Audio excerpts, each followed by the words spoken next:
We're going to primarily be working in the Slide Master under View and then Slide Master, and then coming back to Normal View and Slide Sorter View to check our work at each step to be sure everything is working correctly. First, let's update colors. Now you don't have to update colors. You can keep these colors and do all the other steps if you want. But in any case, there's two ways we can do this. One, manually. So go to View and then Slide Master and click on Slide Master at the very top. Go to Colors. You can click on each color and go to More Colors to customize its RGB or hex code. Click OK on each. When you're through, give this color palette a name and click Save. Go to Normal View and look at the Theme Colors page. The section at the top of this page will update automatically, but the screenshot on the left will not, since it's a screenshot. You can take a new one and replace it. Also, the contextual colors at the bottom won't update. You can change these manually based on your brand guidelines. The second way you can do this is if you'd like to update your whole color palette in one click. You can do that by downloading a color palette add-on from Insight's template shop.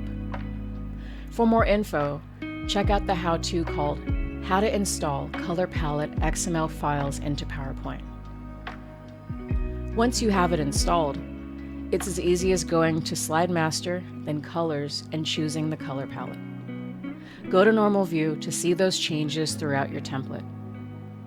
To change the bar chart and stacked chart, select the chart, go to Chart Design, and then change chart type.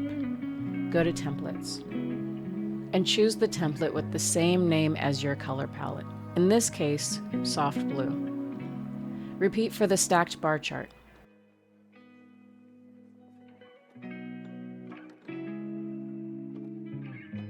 Pop in the new Theme Colors page. That will be completely updated with contextual colors and everything already created for you.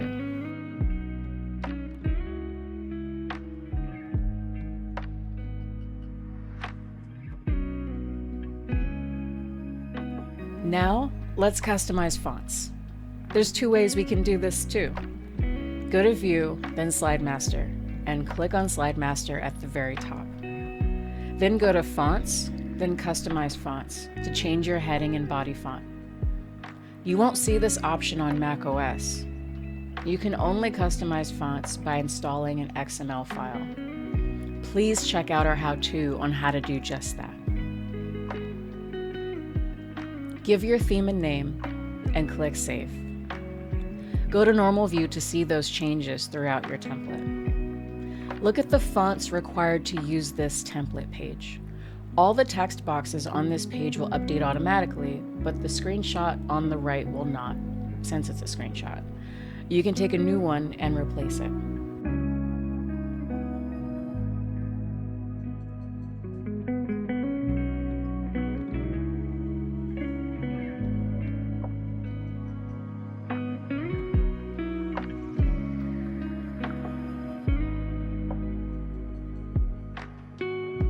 Now let's customize the logo. The Slide Designer logos all over this template are placeholders for your company's logo. There are basically two places we need to update it. One on the Slide Master, and two on slides with a logo placeholder. Those are typically slides that have a color background or have a logo overlaid on an image or some other kind of custom layout. Let's change the one on the master first, though. Go to View and then Slide Master and click on the Slide Master at the very top. Click on the Slide Designer logo in the top right corner. Go to Picture Format, then Change Picture, then this device, and then navigate to your logo file. Choose the color version of your logo, not the white version yet. We'll get to that. Go to Crop and then Fill or Fit to get your logo to fill or fit into that placeholder, since logos come in all different sizes and aspect ratios. And go to Normal View. and you'll see that logo has updated everywhere you saw that colored Slide Designer logo. These slides have hide background graphics unchecked, so the logo on the Slide Master shows up. If you'd like to learn more about that, you can take my workshop called the PowerPoint Template Roadmap. That will walk you through step-by-step how to create a template just like this one to best practices so it works every time. There's video, a workbook, and a quick reference cheat sheet that comes with it. Just check out the link below. Now, what about the logos that didn't change? These slides have hide background graphics checked, so the logo on the Slide Master doesn't show up, or the logo is being covered by a color background, a photo placeholder, or some other shape in the custom layout.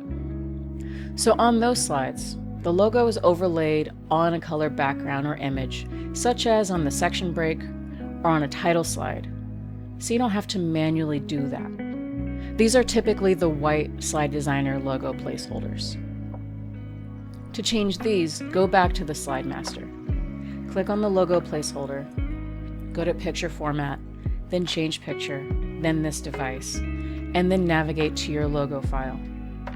Choose the white version of your logo and not a color version. And go to Crop and then Fill or Fit to get your logo to fill or fit into that placeholder. If you're using a logo mark that can fit into a square, you can swap in this square placeholder to use instead of the more rectangular one. If you don't need it, you can just delete it. So repeat this on custom layouts. Typically there's 8 of them. There may be more depending on which core template you have. Section break, side tinted background, title with picture, intro, quote with picture, dark background, light background, and logo slide are some common ones where you'll need to go in and change the logo. On the title slide with a picture, you have 2 versions of the logo. A white one that will show up on darker images, or you can use the color version of the logo for when you have a light colored image. Let's look at it in normal view.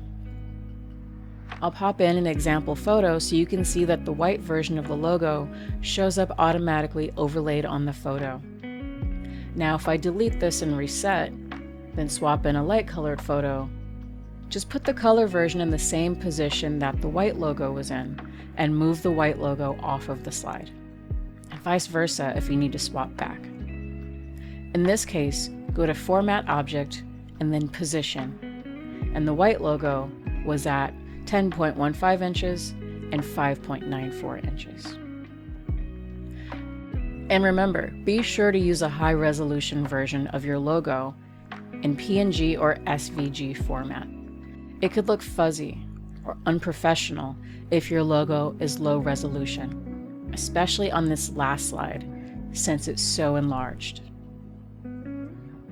And then in normal view, just scroll through to be sure you've replaced all the Slide Designer logos with your own. Now let's customize the footers and company name. The Slide Designer footers over this template are placeholders for your company's name, URL, and other identifiers. Go to View, then Slide Master, and click on the Slide Master at the very top. Go to Insert, and then Header and Footer. Date and time is set to fixed, so you can use a text footer here instead of the date and time. For the secondary footer, I like to use it for question text for quant slides, but it could also be a confidentiality statement, a copyright statement, or anything else you need in your template. Under footer, you can change the URL to your company's URL. Click Apply to All. And then in normal view, just scroll through to be sure you've replaced all the Slide Designer footers with your own. Even the ones on top of images should have updated.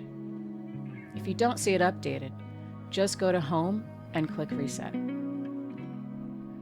On title slides, put in your name, company name, email addresses, and other info. And on the CTA slide, update the email address and booking link if you have one. And that's it. Your template is now customized to look more like your brand. Go forth and create good slides. And remember, if you have questions or want help, just email hello@slidedesigner.com or book a free support call here.